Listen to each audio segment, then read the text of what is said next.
اگر زمین کو ٹھوکر مارے نا، عمر بن شعیب روایت کرتے ہیں حضور اپنے چچا جناب ابو طالب کے ساتھ ذوالمجاز کی منڈی میں گئے، یہ عرفہ سے 3 میل کے فاصلے پر ہے۔ چچا کو پیاس لگی تو عرض کرتے ہیں اتشتو ولیس عندی ماء، عرض کی حضور میرے پاس پانی نہیں۔ فنزل النبی صلی اللہ علیہ وسلم، حضور سواری سے نیچے تشریف لے آئے، وضرب بقدمہ الارض، تو حضور نے زمین کو ٹھوکر ماری، فخرج الماء، تو ٹھنڈے پانی کا چشمہ جاری ہو جاتا ہے۔ سبحان اللہ۔ یار یہ اتنے مبارک قدم ہے، اگر کسی پتھر کی چھاتی پہ قدم آتے تو وہ ریشم کی طرح نرم ہوتا ہے، اور اس پتھر کی چھاتی پہ میرے محبوب کے قدموں کے نشان لگ جاتے ہیں۔ اور یہ وہ مبارک قدم ہے جو ساری ساری رات اللہ کے حضور کھڑے رہے، یہاں تک کہ پاؤں مبارک متورم ہوئے۔ صحابہ نے عرض کی، حضور سے عرض کیا گیا کہ حضور آپ مشقت میں پڑے رہتے ہیں، حالانکہ اللہ نے آپ کی برکت سے اگلے پچھلوں کے گناہ معاف فرما دیے۔ تو میرے نبی فرماتے افلا اکون عبدا شکورا، کیا میں اللہ کا شکر گزار بندہ نہ بنوں؟ یہاں ایک سوال کروں گا بھائی، محبت کہتے ہیں عمل آسان کرتی ہے، محبت دعویٰ عمل دلیل، ناراض نہ ہوئیے گا، یہ جو نعرے لگاتے ہیں دعوی محبت رکھتے ہیں، ہم اس میں کمزور ہیں۔ حضور تو ساری ساری رات اللہ کے حضور کھڑے رہے، بحیثیت امتی میں اور آپ دیکھ لیں کہ میں اور آپ کہاں کھڑے ہیں، معذرت سے کہوں گا چوکوں میں، چوباروں پہ، چھٹی کے وقت اسکول کے گیٹ کے سامنے جوانیاں برباد کرتے ہیں، رقص و سرود کی محفلیں سجاتے ہیں۔ ہماری تنہائیاں، ہماری راتیں، ہمارے قدم کن راہوں کے راہی ہیں؟ میرے نبی ساری ساری رات اللہ کے حضور کھڑے رہے۔ دعوی محبت ہے تو بھائی پچھلی راتی رحمت رب دی کرے بلند آوازہ، پچھلے پہر آؤ نا یار، دامن پھیلاؤ نا، جھولی پھیلاؤ نا، اس کے حضور اپنی نیاز مندیاں پیش کرو نا۔ تو تذکرہ ہے میرے محبوب کے قدموں کا، قدم پرکوشت، قدم حسین، اور ان حسین قدموں کو صحابہ نے چوما ہے۔ اور میرے نبی صلی اللہ علیہ وسلم کی پنڈلیاں مبارک ایسی تھی، کان فی ساقی رسول اللہ حموشتن، پنڈلیاں مبارک نہایت نرم و نازک تھیں۔ اور سنیے گا حضور صلی اللہ علیہ وسلم کی کمر مبارک ایسی تھی، امام احمد ماہرش کابی سے روایت کرتے ہیں کہ حضور نے ایک دن جارانہ کے مقام سے عمرہ کا احرام باندھا، فنظرت الی ظہرہ کانہ سبیکۃ فضہ، کہتے کہ میری نظر حضور کی پشت مبارک پہ پڑی تو وہ اس طرح تھی جس طرح چاندی کی ڈھلی ہو۔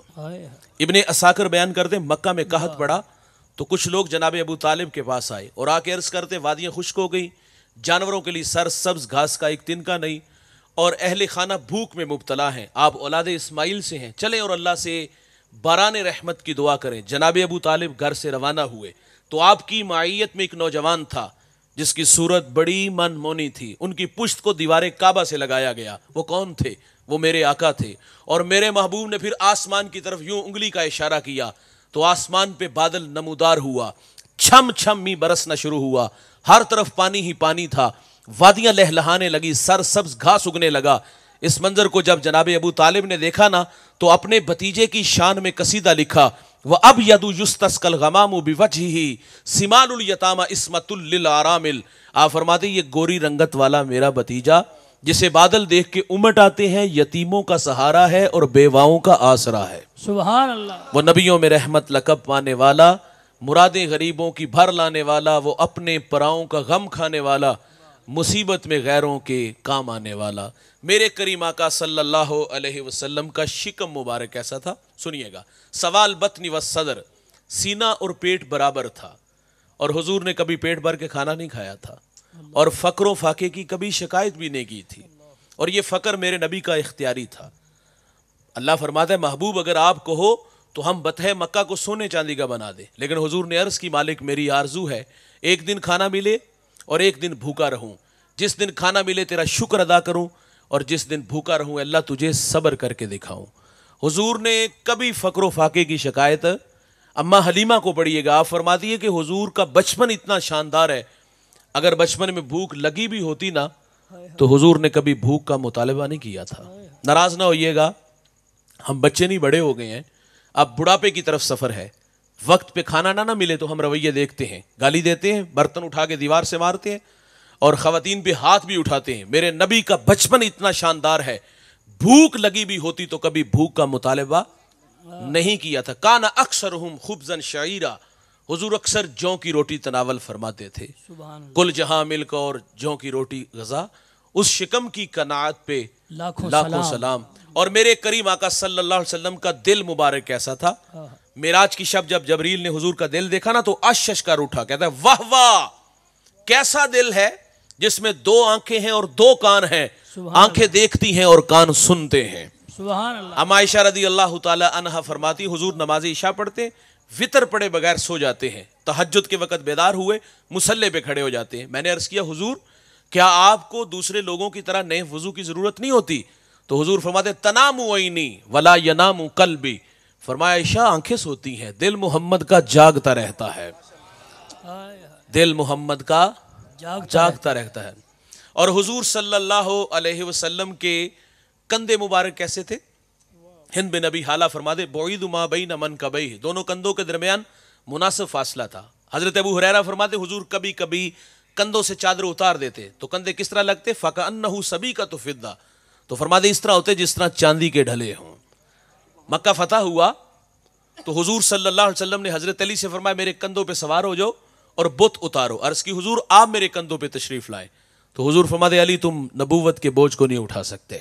حضرت علی فرماتے میں حضور کے کندھوں پہ سوار ہوا، جب سوار ہوا تو میں اتنا بلند ہوا آپ فرماتے اگر میں چاہتا تو آسمان کو چھو لیتا۔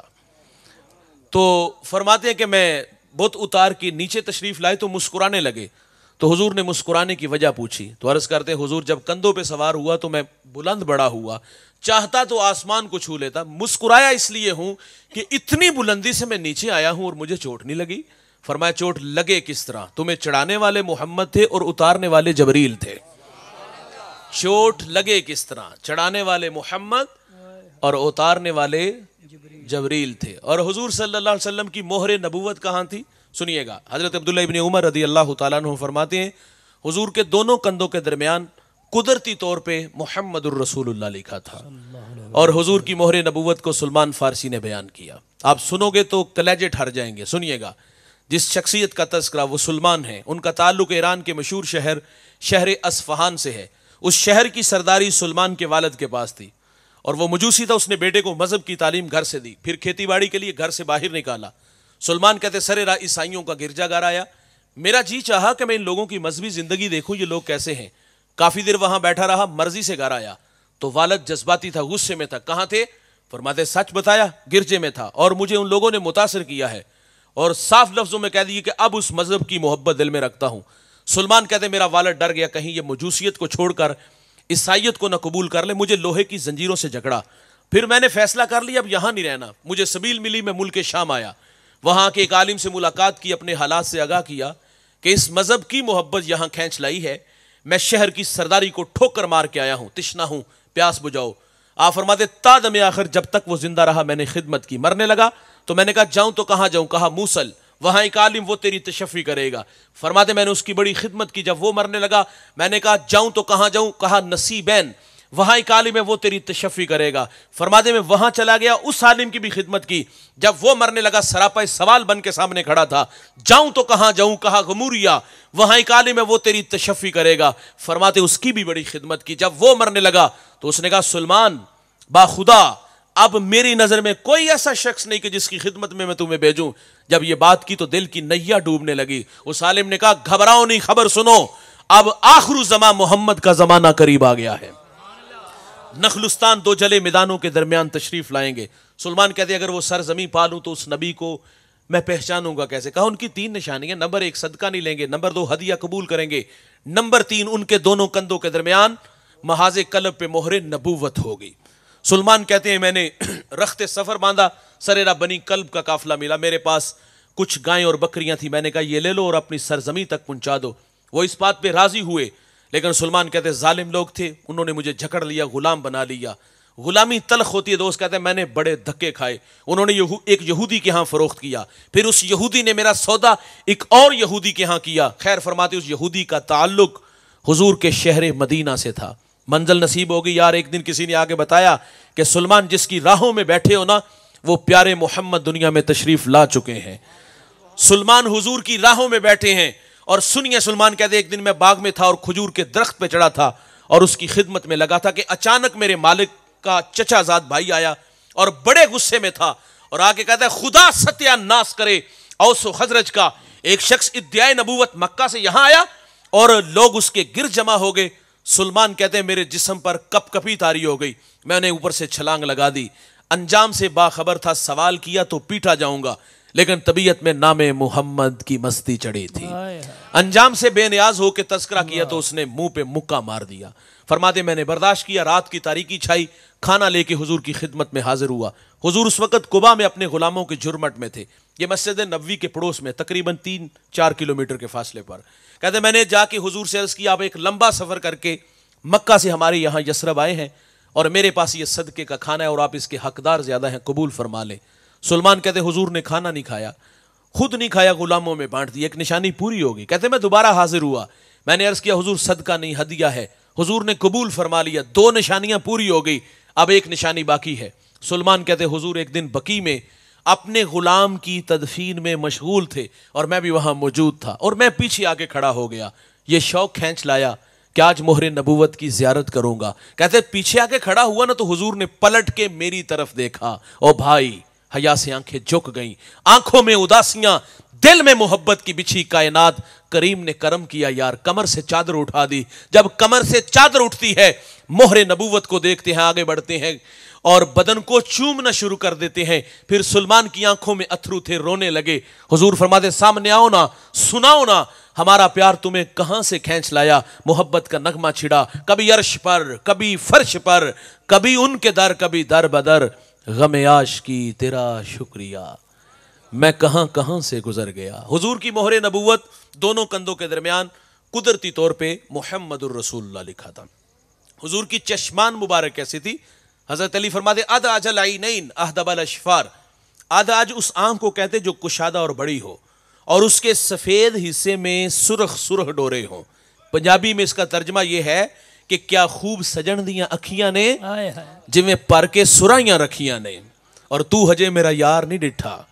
جنو ویکھ کے چن شرماوے, ادھی راتی دن چڑھ جاوے, جے او رخ تو نقاب ہٹاوے, جے او نکلے سیر کرن نو سارا گلشن سیس نواوے, آتا دھرتی لف لف جاوے, جے او ہاتھ پھلاں وچ رکھے ہاتھ پھلاں تو ود جاوے, نین نشیلے مست رسیلے وچ سونا کجل سہاوے, اکھ اگڑے تے انج پیا جاپے جویں میں خانہ کھل جاوے, اور علم خدا نے انہاں دیتا عقلاں وچ نہ آوے, عقل خدا نے انی دتی علماں وچ نہ آوے, بجلی ڈر دی لشک نہ مارے متا بے ادبی ہو جاوے, کی اجاز نظر وچوں دی جو آوے وک جاوے, اور خلق او دے نے مولی دنیا کوئی ورلائی جان بچاوے, آزم ایڈا سونا ماہی سانو کدرے نظر نہ آوے. آنکھیں خوبصورت, اور یہ وہ آنکھیں ہیں جنہوں نے رب کا جمال دیکھا ہے. کسی نبی کو یہ اعزاز نہیں ملا. موسیٰ علیہ السلام نے عرض کیا تھا بے نقاب دیکھنا ہے, جواب ملا تھا لن ترانی, آپ مجھے ہرگز نہیں دیکھ سکتے. ان لن ازن وکے, یہ حروف ناصبہ ہیں, اور حروف ناصبہ میں سے جب کوئی حرف مضارع پر داخل ہوتا ہے نا تو وہ فعل مستقبل کی ابدی نفی کرتا ہے. یہاں حضرت کلیم سے فرمایا کہ آپ کبھی بھی نہیں دیکھ سکتے. یہاں طبیعتوں میں الجھاؤ پیدا ہوا کہ امتی اچھا عمل کرے تو اس کے لیے وعدہ جنت, صرف جنت کا وعدہ نہیں, جنت میں رب کا دیدار بھی ہے.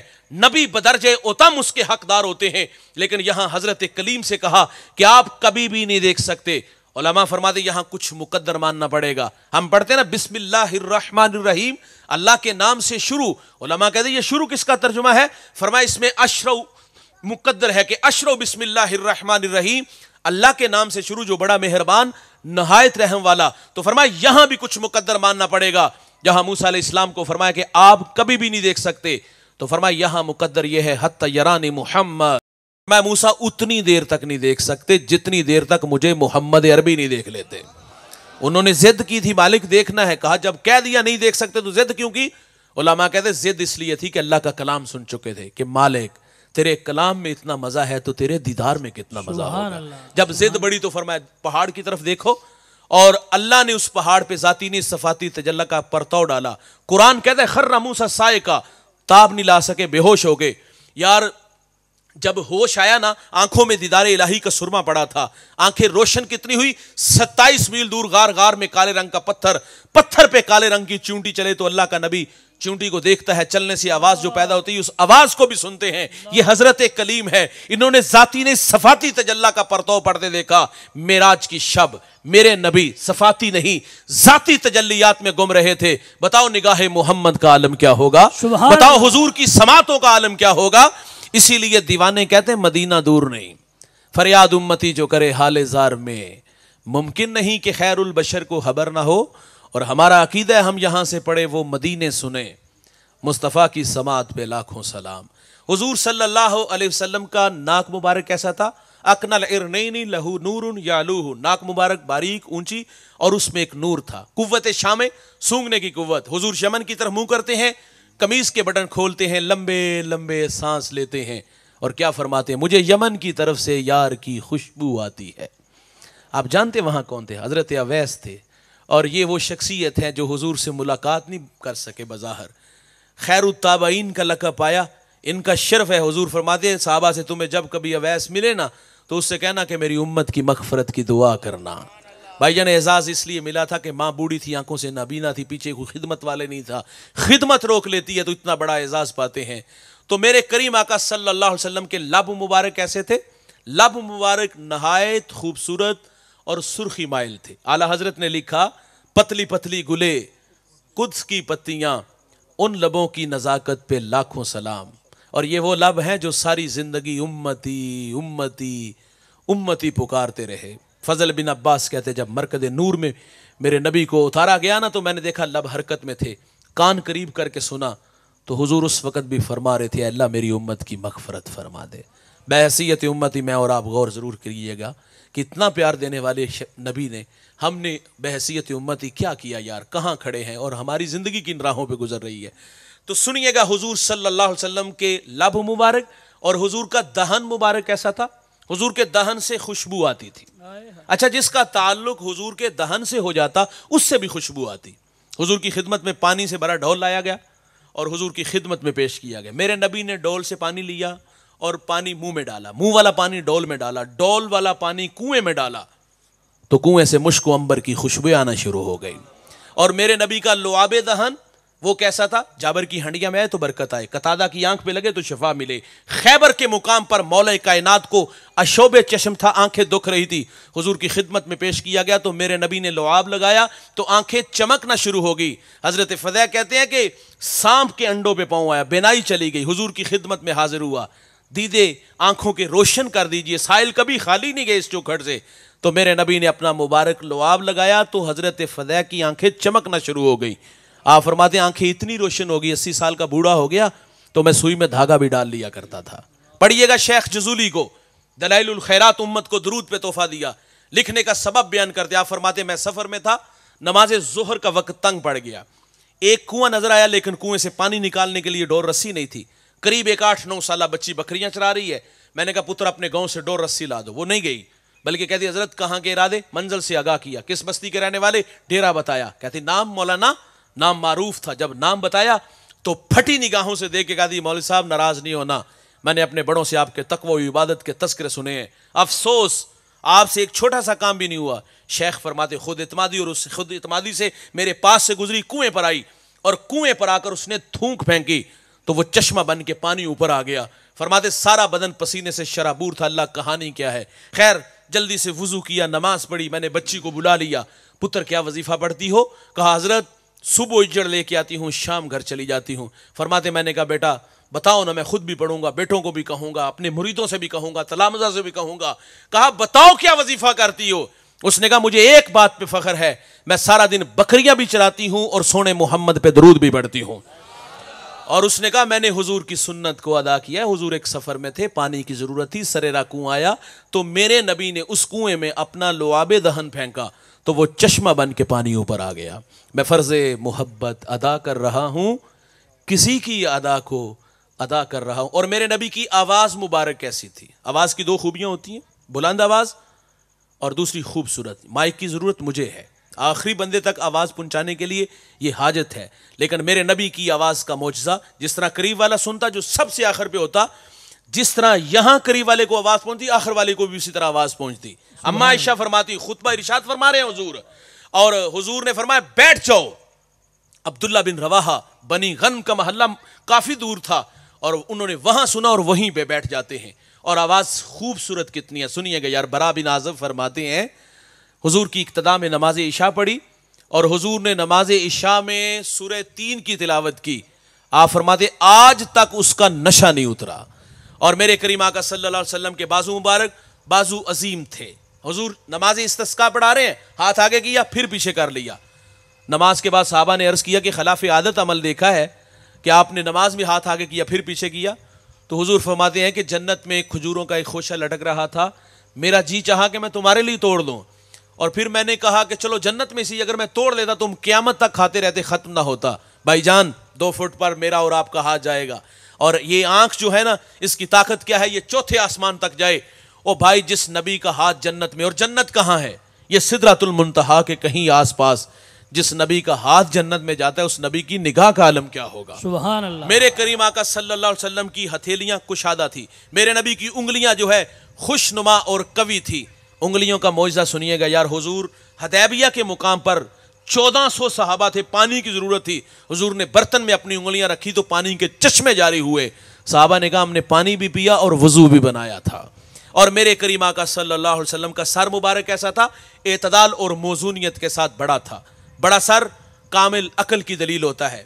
شیمہ بنت حلیمہ آپ فرماتی میں نے برکان کے مقام پر اپنے ویر محمد کے سر پر بادل کو سایہ کرتے دیکھا تھا، جب وہ سیر کو جایا کرتے بادل ان پہ سایہ کرتے۔ سنیے گا بھائی، حضور کے منہ مبارک کیسے تھے؟ زلف مبارک نہ گنگریالے نہ بالکل سیدھے، اور بالوں کی درازی الی نصف اذنیہ، کبھی نصف کانوں کی لو تک، شہمت اذنیہ، کبھی کانوں کی لو تک، اور کبھی کبھی یہ کندھوں کو چھو جاتے تھے۔ اور میرے نبی فرماتے جس نے میرے ایک بال کی بھی توہین کی اس پر جنت حرام ہے۔ حضور جب حجامت بناتے تو صحابہ حضور کے ارد گرد بیٹھ جاتے، زلفوں کا ایک بال بھی زمین پہ گرنے نہیں دیتے تھے، سنبھال کے رکھے تھے۔ اور یار ہم حضرت ام سلمہ کو بڑی، آپ نے تو گھر میں شفا خانہ کھولا تھا، محلے میں کوئی بیمار ہوتا پانی میں بھگو کے دیتی تو اللہ بیمار کو شفا عطا فرما دیتا۔ خالد بن ولید کی ٹوپی میں منہ مبارک تھے، جس میدان میں اترتے ہیں فتح کا جھنڈا گاڑ کے نکلتے ہیں۔ اور میرے کریم آقا صلی اللہ علیہ وسلم کے کان مبارک کامل اور اکمل تھے۔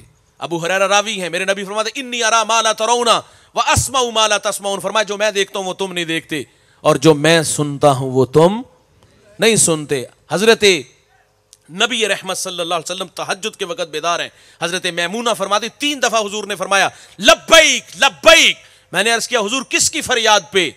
فرمایا راجز نے مجھے مکے سے پکارا، میں نے کہا میں تیری مدد کے لیے آ رہا ہوں۔ اور میرے نبی صلی اللہ علیہ وسلم کی داڑھی مبارک ایسی تھی کس اللحیہ، حضور کی داڑھی گھنی تھی، حضور داڑھی میں کنگھی بھی کیا، میں بڑی جلدی سے بیان کر رہا ہوں، بس 2-4 منٹ میں اپنی گفتگو سمیٹ لیتا ہوں۔ حضور کنگھی بھی کیا کرتے تھے۔ سنیے گا حضور کی خدمت میں خسرو کے 2 غلام آئے، ان کی مونچھیں بڑی بڑی تھی اور داڑھی نہیں تھی۔ حضور نے فرمایا یہ کیا حلیہ بنایا ہے؟ تو انہوں نے کہا ہمارے خدا خسرو نے ہمیں داڑھی منڈانے کا حکم دیا ہے۔ بحیثیت امتی دھیان سے سنیے گا، حضور ناراض ہوئے تھے، فرمایا تمہارے جھوٹے خدا نے تمہیں داڑھی منڈانے کا حکم دیا ہے تو میرے سچے خدا نے مجھے داڑھی بڑھانے کا حکم دیا ہے۔ کریم آقا صلی اللہ علیہ وسلم کے مبارک چہرے پر پسینہ آتا تھا۔ بھائی جان میرے اور آپ کے پسینے سے بدبو آتی ہے، لیکن میرے نبی کے پسینے سے خوشبو آیا کرتی تھی۔ حضرت انس فرماتے حضور تو مدینے کی جس گلی سے گزرتے نا تو وہ گلیاں بتا دیتی تھی کہ حضور ان راہوں سے گزرے ہیں۔ اور حضور کا مبارک چہرہ کیسا تھا؟ دیکھنے والے کہا کرتے ہیں اللہ اللہ، خدا یاد آتا ہے دیکھ کے صورت تیری۔ حضور کا چہرہ ایسا تھا بھائی، جو حضور کو دیکھتا تھا وہ حضور کا ہی ہو جاتا تھا۔ مکہ سے حضور مدینہ آئے نا ہجرت کر کے، سل من قطع کا وات من حرم کا، جو تعلق توڑے تم تعلق جوڑو، جو محروم رکھے تم عطا کرو، تبلیغ فرما رہے ہیں۔ اور یہودیوں کا بہت بڑا عالم عبداللہ ابن السلام حضور کے ساتھ مناظرے کے لیے آئے کہ سوال اعتراضات کی بچھاڑ کروں گا، اور یہ حضور سے مناظرے کے لیے، ابھی حضور کو دیکھا نہیں، ملاقات نہیں ابھی ہوئی۔ وہ کسی نے کہا تھا نا کہ جنہ ویکھیا نہیں وہ کرن گلاں، اور جنہ ویکھیا ہو تو بول دے نہیں، جڑے محرم راز حقیقت دے اور راز حقیقت کھول دے نہیں۔ دیکھیا نہیں تھا تو باتیں بڑی تھی، حضور کی خدمت میں حاضر ہوئے، جب پہلی نظر حضور کے مبارک چہرے پر پڑی اور دیکھتے ہی کلمہ پڑھ لیا، ایمان لے آئے۔ ایمان لانے کی خبر جب یہودیوں کو ہوئی نا کہ اس نے سوال نہیں کیا، اعتراض نہیں کیا، مناظرہ نہیں کیا، تو دیکھا اور دیکھ کے ایمان لے آئے، تو انہوں نے کونسنے دیے، کہا یہودیت کی ناک خاک آلود کی، تو نے اچھا نہیں کیا، مناظرہ کرتا، سوال اعتراض جواب ملنے پر ایمان لاتا تو رنج نہ ہوتا۔ بہت کچھ کہا، بہت کچھ سنا، جب بہت کچھ کہہ لیا نا تو پھر عبداللہ ابن السلام بولے، اور آپ کے لفظ سونے کے پانی کے ساتھ لکھنے کے قابل ہیں۔ آپ فرماتے کیا پوچھتے ہو؟ جب گیا تھا مناظرے کے لیے، سوال بڑے تھے، اعتراض بڑے تھے، لمبی فہرست تھی، لیکن جب میری نظر حضور کے مبارک چہرے پر پڑی تو میں نے دیکھ کے جان لیا، پہچان لیا کہ اتنی سونی صورت والا محمد جھوٹا ہو ہی نہیں سکتا۔ سبحان اللہ۔ میں سو جاؤں یا مصطفیٰ کہتے کہتے، کھلے آنکھ صلی اللہ کہتے کہتے اللہ ہم سب کو حضور کی زیارت سے مالا مال فرمائے۔ سلام کے لیے تمام احباب کھڑے ہو جائیں۔ مصطفیٰ جان رحمت پہ لاکھوں سلام، شمع بز میں ہدایت پہ لاکھوں سلام۔ آسیوں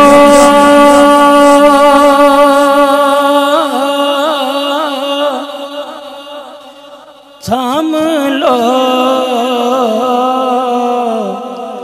دامن مصطفیٰ، آسیوں تھام لو دامن مصطفیٰ، آسیوں تھام لو دامن مصطفیٰ، آسیوں تھام لو دامن مصطفیٰ، اور پڑھو رب کی رحمت پہ لاکھوں سلام۔ مصطفیٰ جان رحمت کو سلام، شمع بز میں